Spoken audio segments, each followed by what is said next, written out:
Putin का वसंत हमला योजना के मुताबिक नहीं हो रहा और ये कहना भी कम है। डोनबास पर कब्जा करने के लिए रूस की जो आखिरी कोशिश मानी जा रही थी वो अब कुछ बहुत अलग चीज में बदल गया है। यूक्रेन सब कुछ वापस ले रहा है। यह वास्तविक डी रशिफिकेशन है और अंतिम प्रयास रूस नहीं बल्कि यूक्रेन कर रहा है। यूक्रेनी राष्ट्र की पूरी तरह से मुक्ति की शुरुआत हो चुकी है और पुतिन उस जबरदस्त हमले के लिए तैयार नहीं है जो उनकी ओर आ रहा है। यह नहीं होना था। मार्च की शुरुआत में रूस ने बड़ा हमला शुरू किया था जिसे पुतिन ने लुहांस की बची बस्तियों को गिराने और डोनेट्स की किलेबंद रक्षा पट्टी को पंगु बनाने के लिए तैयार किया था, जो रूस को डोनबास पर पूरा नियंत्रण हासिल करने से रोकती है। रूस ने दसियों हजार सैनिकों को इकट्ठा किया। पुतिन ने दावा किया कि उनके पास रिजर्व फोर्स है और सारी रूसी प्रोपेगेंडा ने यूक्रेन के सबसे महत्वपूर्ण क्षेत्रों में से एक के अनिवार्य पतन की ओर इशारा किया। अगर आप पुतिन की बात सुने तो आपको लगेगा कि डोनबास का पतन तय है। ऐसा नहीं है। पुतिन की डींगों के बावजूद रूस का वसंत हमला पूरी तरह से एक आपदा साबित हुआ है जो ठीक उसके विपरीत परिणाम दे रहा है जिसके लिए इसे शुरू किया गया था। रूस कोई इलाका हासिल नहीं कर रहा है बल्कि यूक्रेन बड़े हिस्सों को आज़ाद करा रहा है। अप्रैल के आंकड़े आ गए हैं और ये पुतिन के लिए बहुत बुरे दिख रहे हैं। अप्रैल 2026 में रूस ने अगस्त 2024 के बाद पहली बार शुद्ध क्षेत्रीय नुकसान दर्ज किया है। जिनकी याददाश्त तेज है उन्हें याद होगा कि अगस्त 2024 में यूक्रेन ने रूस के कुर्स्क क्षेत्र में जवाबी आक्रमण शुरू कर रूस के 1000 वर्ग किलोमीटर यानी लगभग 386 वर्ग मील क्षेत्र पर कब्जा कर लिया था। हम जो अभी देख रहे हैं वो यूक्रेन के हमले की जगहों की संख्या के लिहाज से उतना नाटकीय नहीं है, लेकिन ये बहुत महत्वपूर्ण है। क्यों? दरअसल रूसी क्षेत्र पर नियंत्रण पाने के बजाय यूक्रेन अपना खुद का क्षेत्र मुक्त करा रहा है और वह यह काफी प्रभावशाली तरीके से कर रहा है। अप्रैल में यूक्रेन ने रूस की तुलना में 116 वर्ग किलोमीटर या 44.7 वर्ग मील क्षेत्र में बढ़त हासिल की। ये युद्ध अध्ययन संस्थान ISW के अनुसार है, जो बताता है कि रूस का वसंत हमला पुतिन की सेनाओं के लिए कई नकारात्मक परिस्थितियों में बदल गया है, जिससे उनकी स्थिति लगातार बिगड़ती जा रही है। ये अचानक नहीं हुआ है। रूसियों के लिए मार्च भी ज्यादा अच्छा नहीं रहा। जिस महीने वसंत हमला शुरू हुआ उस पूरे 31 दिनों की लड़ाई में रूस को लगभग कोई भी शुद्ध बढ़त हासिल नहीं हुई। ISW रिपोर्ट के अनुसार रूस ने मार्च में सिर्फ 23 वर्ग किलोमीटर या 8.9 वर्ग मील यूक्रेन का इलाका कब्जाया, लेकिन लगता है कि अप्रैल में उसने वह पूरा इलाका बल्कि उससे भी ज्यादा हिस्सा खो दिया। यह जो हम देख रहे हैं वह संचालन की गति में पूरी तरह से बदलाव है और यह पुतिन के लिए सबसे खराब समय पर हो रहा है। आज के आंकड़ों की 2025 से तुलना करें। कीव पोस्ट के अनुसार मार्च 2025 में रूस की सेनाएं हर दिन लगभग 12.9 वर्ग किलोमीटर या करीब 5 वर्ग मील यूक्रेन पर कब्जा कर रही थी। मार्च 2025 में 2 दिन की लड़ाई में रूस को जितना इलाका मिला वो मार्च 2026 की पूरे महीने की लड़ाई से ज्यादा था। पुतिन के लिए ये अच्छा संकेत नहीं है। अप्रैल में रूस को क्षेत्रीय नुकसान हुआ जिससे रुख बदलता दिख रहा है। कीव पोस्ट की रिपोर्ट के अनुसार अब यूक्रेन से रूसी नियंत्रण हटाने की प्रक्रिया हर दिन लगभग 3.87 वर्ग किलोमीटर या 1.5 वर्ग मील की दर से हो रहा है। आखिर ये सब कैसे हो गया? वसंत ऋतु को रूसी जीत की शुरुआत माना जा रहा था। अभी जो हो रहा है उसने सभी को चौंकाया, सिवाय यूक्रेन के जो पहले से तैयार था। यूक्रेनी कुशलता और रूसी अक्षमता ने यूक्रेन को चौंकाने वाले नतीजे दिए हैं, जिनकी हम गहराई से जांच करेंगे। पहले रूस की हानि पर चर्चा करनी है। वे चौंका देने वाली है। रूस की विनाशकारी कार्रवाई के रिकॉर्ड आंकड़े पहले से हमारे पास हैं, जैसा यूक्रेनी राष्ट्रपति जेलेंस्की ने बताया। पुतिन ने मार्च महीने में लगभग कोई भी बढ़त हासिल किए बिना अपने 35,351 सैनिकों को झोंक दिया, जो कि 350 से अधिक सैनिक प्रतिदिन थे। दिसंबर 2025 में 35,000 से ज्यादा हताहत हुए, जो रूस के लिए यूक्रेन युद्ध में अब तक का सबसे भयावह रिकॉर्ड था। अप्रैल के आंकड़े अभी नहीं आए। यूक्रेन अभी उनकी गिनती कर रहा है, लेकिन अगर 29 अप्रैल को देखा जाए तो हमें कुछ ऐसा ही देखने को मिलेगा। साथ ही रूस को 2024 के बाद पहली बार शुद्ध क्षेत्रीय नुकसान भी हुआ है। 29 अप्रैल को रूस ने अपने 1470 सैनिक खो दिए। यूक्रेन के रक्षा मंत्रालय की रिपोर्ट के अनुसार उस संख्या को 30 से गुना करें तो मासिक कुल 44,100 मिलेगा। पुतिन की स्थिति और बिगड़ रही है। उनका वसंत हमला शुरू होने से पहले ही असफल हो गया और यूक्रेन इसका लाभ उठा रहा है। कीव पोस्ट के अनुसार मार्च में यूक्रेन ने करीब 50 वर्ग किलोमीटर यानी 20 वर्ग मील क्षेत्र मुक्त कराया। फरवरी और जनवरी के अंत में हुई प्रगति 480 वर्ग किलोमीटर या 185 वर्ग मील के बराबर थी। अप्रैल में हुई शुद्ध प्रगति को जोड़े तो यह स्पष्ट है कि यूक्रेन की स्थिति मजबूत हो रही है। ये यूक्रेन द्वारा खाली या बेकार इलाका वापस लेना नहीं है। यूक्रेनी जवाबी हमला सोच समझकर और सटीक तरीके से उन स्थानों को निशाना बना रहा है जो पूरे मोर्चे पर रूसी रसद और सैन्य चालों को बाधित करते हैं। यूक्रेन का अप्रैल 2026 का नतीजा कोई अपवाद नहीं था। यह एक ऐसे पैटर्न का हिस्सा है जिसने पूरे साल को परिभाषित किया है। रूस डींग मारता है, असल में यूक्रेन युद्ध में सकारात्मक कदम उठा रहा है। यूक्रेन एक जबरदस्त आक्रामक अभियान चला रहा है जो पुतिन की 2026 के लिए बनाई गई हर योजना को नष्ट कर रहा है। लेकिन हम फिर उसी सवाल पर आते हैं कि यह सब कैसे हो रहा है। रूसी प्रचार ने कहा था कि 2026 में पुतिन की सेनाएं आगे होंगी। संयोग से वह प्रचार दिसंबर में तेज हो गया था, जो ठीक उसी समय था जब पुतिन एक और दौर की शांति वार्ता में अपनी बात रखने की तैयारी कर रहे थे। लेकिन इतने सारे प्रचार के बावजूद अब हम वही देख रहे हैं जो रूस ने कहा था, उसके ठीक उलट हो रहा है। यूक्रेन इसमें अहम है, इस पर चर्चा करेंगे। लेकिन 2026 पुतिन की रणनीतिक नाकाबिलियत को रूस की सबसे बड़ी समस्या के रूप में बेनकाब कर रहा है। इस समय हम पूरी फ्रंट लाइन पर रूसी हमले में व्यापक मंदी देख रहे हैं। यह मंदी काफी समय से चल रही है, जैसा कि ISW की रिपोर्ट में कहा गया है। नवंबर 2025 से ही पूरे युद्ध क्षेत्र में रूसी आगे बढ़ने की गति लगातार घट रही है, क्योंकि यूक्रेनी जमीनी जवाबी हमले और यूक्रेनी मध्यम दूरी के हमले जारी है। संस्थान के अनुसार फरवरी 2026 में यूक्रेन में स्टारलिंक टर्मिनलों के रूस द्वारा इस्तेमाल पर रोक और क्रेमलिन द्वारा टेलीग्राम की रफ्तार सीमित करने से रूसी सेना की समस्याएं बढ़ी। वास्तव में हमने उस धीमापन को वास्तविक समय में देखा है। नवंबर 2025 में रूस धीमा था, लेकिन फिर भी उसने यूक्रेन के लगभग 575 वर्ग किलोमीटर 222 मील क्षेत्र पर कब्जा कर लिया। दिसंबर में यह इसमें लगभग 40 या 50 वर्ग किलोमीटर यानी करीब 15.4 से 19.3 वर्ग मील की गिरावट आई।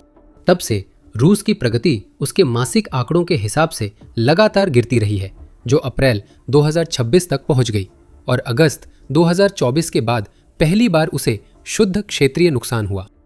इसका मुख्य कारण है कि रूस यूक्रेन में हालात के अनुसार खुद को नहीं ढाल पाया। ISW बताता है कि 2025 की सर्दी और 2026 की शुरुआत पिछली साल की सर्दी से थोड़ी ज़्यादा ठंडी और काफ़ी ज़्यादा गीली रही, और इसका नतीजा यह हुआ कि मार्च और अप्रैल में असाधारण रूप से कीचड़ हो गया, क्योंकि वसंत की बारिश और पिघलती ज़मीन मिलकर एक तरह का दलदली इलाका बना देती है। रूस ने इसका जवाब उसी तरीके से दिया है जैसा पुतिन जानते हैं, यानी यूक्रेन पर और ज़्यादा सैनिक और हथियार झोंक दिए हैं। ये सब उम्मीद के मुताबिक हो रहा है। यूक्रेन ने रूसी बलों को रिकॉर्ड स्तर के हताहत पहुंचाए हैं और सैनिकों की हालत गंभीर है, यानी रूस की मशीनीकृत इकाइयां लगभग बेकार साबित हो रही हैं। टैंक और बख्तरबंद वाहन मुश्किल से ही यूक्रेन की कीचड़ भरी जमीन पर चल पा रहे हैं, जिससे रूस अपने सैनिकों को फायर सपोर्ट या हमलों के लिए भेजे गए लोगों को सुरक्षा देने में असमर्थ है। जब कीचड़ किसी बख्तरबंद वाहन को जकड़ लेती है तो एक रूसी सैनिक को यह नहीं कहा जाता कि वह हालात सुधरने तक रुक जाए। वे वाहन से उतरकर कीचड़ में चलते हैं जब तक यूक्रेनी ड्रोन उन्हें ढूंढकर खत्म नहीं कर देता। ये वही पुतिन की पुरानी कहानी है जो युद्ध में दिखी। तोपखाने और ग्लाइड बमों से समर्थित मानव लहर हमले अब रूस का मुख्य तरीका रह गया है, लेकिन यूक्रेन के ड्रोन से भरे मारक क्षेत्र फैलने और रूस की घुसपैठ की रणनीति उसी पर उल्टी पड़ने से यह रणनीति लगातार कम असरदार होती जा रही है। लेकिन रूस के लिए असली समस्या यह है कि वह यूक्रेन में जो करने की कोशिश कर रहा है उसके साथ तालमेल नहीं बिठा पा रहा है, और यही एक मुख्य कारण है कि रूसीकरण हटाने की प्रक्रिया इतनी अच्छी तरह से चल रही है। उसके जनरलों द्वारा फैलाए गए झूठ और उसके देश में युद्ध के प्रति घटती रुचि मिलकर पुतिन की योजनाओं को विफल कर रही है। लेकिन इससे पहले कि हम इसमें गहराई से जाएं, एक छोटी सी बात। आप द मिलिट्री शो देख रहे हैं और हम आपको सुर्खियों के पीछे की सच्चाई दिखाते हैं। अगर आप सबसे आगे रहना चाहते हैं तो सब्सक्राइब करें। रूस के झूठे, मेरा मतलब जनरल्स, हर वो चीज छुपाने की कोशिश कर रहे हैं जो हो रही है। उन्होंने एक वैकल्पिक दुनिया बना ली है जिसमें रूस आगे बढ़ रहा है, और हैरानी की बात है कि पुतिन शायद इस पर यकीन भी करते हैं। रूस के राष्ट्रपति ऐसे इंसान हैं जो उन लोगों को सजा देते हैं जो उन्हें वो बातें बताते हैं जो वो सुनना नहीं चाहते, और इसी वजह से उनके आसपास चापलूसों का एक गिरोह बन गया है जो उनसे झूठ बोलते हैं ताकि वे अगला वो करीबी न बन जाए जिसे अचानक रूस की किसी खिड़की से गिरा दिया जाए। रूस के प्रमुख प्रचारक वलेरी गेरासिमोव सशस्त्र सेनाओं के जनरल स्टाफ प्रमुख हैं। 21 अप्रैल को एए ने गेरासिमोव के इस दावे पर रिपोर्ट की थी कि रूस ने यूक्रेन की 80 बस्तियों और 1700 वर्ग किलोमीटर या 656 वर्ग मील यूक्रेन के क्षेत्र पर नियंत्रण कर लिया है। गेरासिमोव ने आगे कहा कि मार्च और अप्रैल निश्चित रूप से ऐसे महीने नहीं थे जिनमें कोई शुद्ध लाभ नहीं हुआ और उसके बाद भारी नुकसान हुआ। अरे नहीं, उन महीनों में भी रूस जमीन हासिल कर रहा था। गेरासिमोव ने कहा कि रूस ने वसंत आक्रमण के शुरुआती महीनों में 34 यूक्रेनी बस्तियां और 700 वर्ग किलोमीटर या 270 वर्ग मील क्षेत्र पर कब्जा किया। रूस के जनरल स्टाफ प्रमुख झूठ बोल रहे थे। ये साफ नहीं है कि वे रूस के बाहर के लोगों को धोखा देने या खुद को बचाने के लिए झूठ बोल रहे थे। पुतिन अपने जनरलों द्वारा बनाई गई वैकल्पिक वास्तविकता में रहना पसंद करेंगे, क्योंकि असल में जो हो रहा है वह उससे बहुत अलग है जो वह सुनना चाहते हैं। कुल मिलाकर क्षेत्रीय नुकसान उठाना और यूक्रेन के इतने बड़े हिस्से का डी-रूसीकरण अपने आप में ही काफी बुरा है। लेकिन सोचिए कि पुतिन की पुरानी रणनीतियों को सफल होने का कोई भी मौका पाने के लिए किस चीज की जरूरत है? जनशक्ति।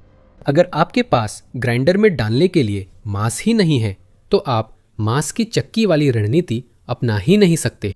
रूस के लिए इस समय जो भी गलत हो रहा है उसके ऊपर यह सबसे बुरी बात हो सकती है कि वह पहले से ही बिखर रहे वसंत हमले को जारी रखने के लिए पर्याप्त सैनिकों की भर्ती नहीं कर पा रहा है। यूके के रक्षा मंत्रालय ने पहले ही रूसी भर्ती के मोर्चे पर हो रही घटनाओं को उजागर किया है, क्योंकि उनका कहना है कि मार्च लगातार चौथा महीना था जब रूस ने जितने सैनिक भर्ती किए उससे ज्यादा सैनिक खो दिए। ये कमी दिसंबर से शुरू हुई थी जब रूस की क्षेत्रीय बढ़ते कम होने लगी, जिससे आज रूस ऐसी स्थिति में है जहां यूक्रेन आगे बढ़ रहा है और जमीन कब्जा कर रहा है। कीव पोस्ट इस पर और गहराई से बात करता है। वह बताता है कि रूस 2026 के अंत तक 4,09,000 अनुबंध पर सैनिकों की भर्ती करने की योजना बना रहा है, लेकिन वह अपने इस लक्ष्य के करीब भी नहीं पहुंच पा रहा है। रूस रोजाना लगभग 1,120 सैनिक भर्ती करता है, जो आमतौर पर 1,200 की हताहत दर को मुश्किल से पूरा कर पाता है, और जैसा कि हमने 29 अप्रैल को देखा, यह इससे कहीं अधिक बढ़ सकती है। अपनी मौजूदा भर्ती दर के हिसाब से रूस 2026 के अंत तक अपने लक्ष्य से हजारों सैनिक कम रह जाएगा। यूक्रेन अपनी उपलब्धियों से संतुष्ट नहीं है। रक्षा मंत्री मिखाइलो फेडोरोव ने 2026 के अंत तक हर महीने 50,000 रूसी हताहत करने का लक्ष्य रखा है। अगर यूक्रेन उस लक्ष्य को हासिल कर लेता है तो रूस की कमजोर भर्ती से उसे युद्ध में और नुकसान होगा। जल्द ही रूस को केवल क्षेत्रीय नुकसान की चिंता नहीं करनी पड़ेगी, उसे सैनिकों की शुद्ध हानि की भी चिंता करनी पड़ेगी। रूस की सेना दूसरी तरह से भी कमजोर हो रही है। पुतिन जनरलों की नियुक्ति में प्रतिभा नहीं, आज्ञाकारिता और जरूरी भ्रष्टाचार देखते हैं ताकि वे रूसी सेना की व्यवस्था में टिक सके। ये अक्षमता सैनिकों तक भी पहुंचती है, लेकिन भ्रष्टाचार नहीं। रूसी भर्ती इवान ने फरवरी में यूनाइटेड 24 मीडिया को नए सैनिकों की प्रशिक्षण प्रक्रिया बताई। उसे बाद में मोर्चे पर भेजा गया था। मेडिकल चेकअप्स के बाद उन्होंने पूछा, क्या मैं परसों सैन्य बेस जाने को तैयार हूं? हमें 5 दिन प्रशिक्षण मिला। हमने टुकड़ियों की अदला बदली के लिए 5 दिन इंतजार किया, फिर लड़ाकू मोर्चों पर गए। मेडिकल के अलावा 10 दिन की तैयारी। रूसी सैनिक को मोर्चे पर भेजने से पहले यही मिलता है ताकि वह पुतिन की चाही गई बढ़त हासिल करने की कोशिश कर सके। पुतिन अपने जनरलों की झूठी बातों और सेना की कमजोरी में उलझे हैं, जिससे रूस यूक्रेन में पकड़ खो रहा है। यहाँ सिर्फ रूसी अक्षमता जिम्मेदार नहीं है। यूक्रेन न सिर्फ हालात का फायदा उठाने में बल्कि अपनी रणनीति को ढालकर अपने बहुत से इलाकों का रूस से मुक्तिकरण करने में भी पूरी तरह से अपनी भूमिका निभा रहा है। ISW ने यूक्रेन के सैन्य अभियान में 3 मुख्य सकारात्मक बिंदु बताए: ड्रोन, जमीनी हमला और रूस की संचार स्थिति का लाभ। हम एक और बिंदु जोड़ने वाले हैं, तो जानने के लिए हमारे साथ बने रहे कि वो क्या है। लेकिन चलिए शुरुआत ड्रोन से करते हैं। वे यूक्रेन की सफलता की कुंजी हैं। हाल ही में यूक्रेन ने अपने शस्त्रागार में मिड रेंज ड्रोन जोड़े हैं, जिनका असर विनाशकारी है। ये ड्रोन FPV ड्रोन से ज़्यादा दूर जा सकते हैं, कीमत कम है, रूस के भीतर भेजे जा रहे लंबी दूरी के ड्रोनों जितनी रेंज नहीं, लेकिन पुतिन के पीछे तबाही मचा रहे हैं। रूसी फ्रंट के पीछे 200 किलोमीटर तक उड़ते ये ड्रोन रूसी लॉजिस्टिक्स और एयर डिफेंस को नष्ट कर रहे हैं, जिससे पीछे के क्षेत्रों में हमलों के और रास्ते खुल रहे हैं। रूस की सप्लाई या तो रोकी जा रही है या नष्ट की जा रही है। कमांड पोस्ट इन ड्रोनों से तबाह हो रहे हैं और इसका असर फ्रंट पर साफ दिख रहा है, क्योंकि पहले से ही अव्यवस्थित सेना और ज्यादा बिखर रही है।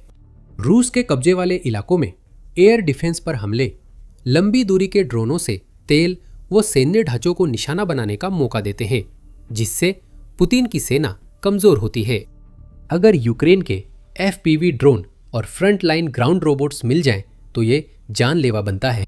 कीव पोस्ट के मुताबिक अब 96% रूसी हताहत अब ड्रोन के कारण हो रहे हैं। हर महीने दसियों हजार रूसी मारे जा रहे हैं, बिना किसी असली यूक्रेनी सैनिक से लड़े हुए भी। ये इंसान बनाम मशीन की लड़ाई है और ऐसी लड़ाई में हमेशा एक ही विजेता होगा। यूक्रेन के घातक इलाके पहले से ज्यादा बढ़ गए हैं और रूस उन पर हमला कर खुद को नुकसान पहुंचा रहा है। यूक्रेन के सैनिक सक्रिय है। जब मशीनीकृत हमले यूक्रेन की कीचड़ में फंस जाते हैं, पुतिन यूक्रेनी मोर्चे के पीछे छोटे घुसपैठी दस्ते भेजते हैं। ये दस्ते रूस के प्रचार के लिए जरूरी है। गेरासिमोव जैसे लोग अपने बढ़ा चढ़ाकर बताए गए आंकड़े ऐसे इलाकों को गिनकर निकालते हैं जहां 1 या 2 रूसी सैनिक छिपे हुए हैं और मदद का इंतजार करते हुए उन इलाकों को कब्जा किया हुआ मान लेते हैं। यूक्रेन अब इन चालों को समझ गया है और उसने खोज कर नष्ट करने वाले दस्ते बनाए हैं जो ग्रे जोन में काम करते हैं, ताकि रूसी घुसपैठियों का सफाया किया जा सके। इन दस्तों को यूक्रेन की मिड रेंज स्ट्राइक का समर्थन है। रूस अगर पीछे से तबाह हो रहा है, तो वो घुसपैठियों की हासिल की गई बढ़त को आगे बढ़ाने के लिए जरूरी सामान और सैनिक नहीं भेज सकता। इसलिए घुसपैठियों को खत्म कर दिया जाता है, क्योंकि उन्हें वो समर्थन कभी नहीं मिल पाता जो उन्हें मिलना चाहिए था। फिर रूस की सेना कमजोर हो जाती है। अब रूस की संचार व्यवस्था एक बुरा सपना बन गई है, क्योंकि स्पेसएक्स ने अवैध टर्मिनलों के जरिए रूस की स्टारलिंक तक पहुंच बंद कर दी। बंदी के बाद स्टारलिंक डेटा ट्रैफिक में 75% गिरावट आई, मिलिटनी ने 12 मार्च को बताया। ये आंकड़ा किसी भी अन्य आंकड़े से ज्यादा दिखाता है कि रूस इस तकनीक पर कितना निर्भर था। अब लगभग सब खत्म है, लेकिन कुछ रूसी यूनिट्स अभी भी सक्रिय स्टारलिंक टर्मिनल्स पा रही हैं, जैसा रूसी लाइफ की रिपोर्ट में बताया गया है। लेकिन खुद रूसी सेना की तरह यह एक्सेस भी बिखरी हुई है और मोर्चे के छोटे छोटे हिस्सों के बाहर प्रभावी होने के लिए कहीं से भी पर्याप्त नहीं है। इसमें पुतिन के टेलीग्राम के खिलाफ अभियान को भी जोड़ लें तो रूस के सैनिकों के पास आधुनिक संचार विकल्प खत्म हो गए हैं और उनकी जगह लेने के लिए कुछ भी नहीं बचा है। ये हमें यूक्रेन के आक्रामक अभियान के चौथे प्लस पॉइंट सक्रिय रक्षा की ओर ले जाता है, जो अप्रैल में दिखे नतीजों जैसी स्थितियां पैदा कर रहा है। ये 2026 के लिए यूक्रेन की नई रणनीति है, जिसमें रूसी कमजोरी का सटीकता से फायदा उठाना शामिल है। यूक्रेन जो कुछ भी कर रहा है वो रूस को प्रतिक्रिया देने, अपने रिजर्व्स को स्थानांतरित करने और अपने दृष्टिकोण में बदलाव करने के लिए मजबूर करता है, जो इतनी जल्दी नहीं हो पाता। यूक्रेन के लिए फायदा उठाने के लिए मौके बनती है। यूक्रेन वहां डटकर रक्षा करता है जहां जरूरत होती है, और वो रूस पर वही हमला करता है जहां पुतिन की सेनाएं सबसे कमजोर और सबसे कम तैयार होती है। यूक्रेन इस रणनीति को मजबूत कर रहा है, सैन्य संरचना के मामले में रूस के विपरीत दृष्टिकोण अपनाकर। रूसी सेना के अधिक बंटने और कम प्रशिक्षण के बीच यूक्रेन प्रशिक्षण बढ़ाकर अपनी सेना को पुनर्गठित कर रहा है, ताकि इकाइयों के बीच एकजुटता बनी रहे। यूक्रेन अपनी रणनीति को लागू करने के लिए आवश्यक उपकरणों के निर्माण पर केंद्रित एक समृद्ध रक्षा उद्योग बनाकर सैन्य सहायता पर अपनी निर्भरता भी कम कर रहा है। हम यूक्रेन की तरफ से बड़ा जवाबी हमला नहीं देख रहे हैं। सक्रिय रक्षा सिर्फ यही नहीं है, बल्कि युद्ध में कई योजनाबद्ध हमलों की श्रृंखला है, जैसे रूसी पीछे के इलाकों में मध्यम दूरी के और खुद रूस के भीतर लंबी दूरी के ड्रोन हमले या सैनिकों द्वारा रूसी ठिकानों पर हमला, जिनका संयुक्त असर होता है। रूस की सेना को लगातार बाधित और भ्रमित किया जा रहा है। यूक्रेन सही दबाव बिंदुओं पर वार कर रहा है और जैसे जैसे उसकी इकाइयां संगठित होंगी, स्थिति बेहतर होगी। प्रारंभिक परिणाम आए हैं। रूस को रिकॉर्ड नुकसान का सामना करना पड़ रहा है और लगभग 2 वर्षों में पहली बार उसे शुद्ध क्षेत्रीय नुकसान हुआ है। पुतिन को अभी नहीं पता, लेकिन रूस युद्ध हार रहा है। अब हालात बदल चुके हैं क्योंकि उसकी रणनीतियां अब बेअसर है और यूक्रेन के लिए उसके पास कोई जवाब नहीं है। और अधिक ड्रोन होंगे और अधिक मौतें होंगी और अधिक नुकसान होंगे। अब गर्म महीनों में भी रूस को बचाव नहीं मिलेगा क्योंकि यूक्रेन का डी-रूसीकरण शुरू हो गया है। रूस की सेना का तेजी से सफाया हो रहा है और वसंत हमला रिकॉर्ड समय में बिखर गया। पुतिन के लिए हालात लगातार बिगड़ रहे हैं। यूक्रेन की प्राथमिकता मुख्य भूमि को मुक्त कराना है, लेकिन वह क्रीमिया को भी नहीं भूला। 2014 से अवैध कब्जे वाले इस प्रायद्वीप में अब दीर्घकालिक डी-रूसीकरण प्रक्रिया चल रही है। यूक्रेन क्रीमिया को अलग थलग कर आपूर्ति लाइनों, जहाजों, सैन्य उपकरणों और रसद केंद्रों पर हमला कर रहा है, उस एक चीज को नष्ट करने की तैयारी में जो पुतिन को प्रायद्वीप पर अपनी पकड़ बनाए रखने देती है। अगर आप और जानना चाहते हैं तो ज़रूर हमारा वीडियो देखें, जिसमें हमने क्रीमिया की वर्तमान स्थिति को कवर किया है। अगर आपको वीडियो पसंद आए तो द मिलिट्री शो को सब्सक्राइब करें ताकि यूक्रेन युद्ध की ताज़ा कवरेज मिस ना करें। धन्यवाद।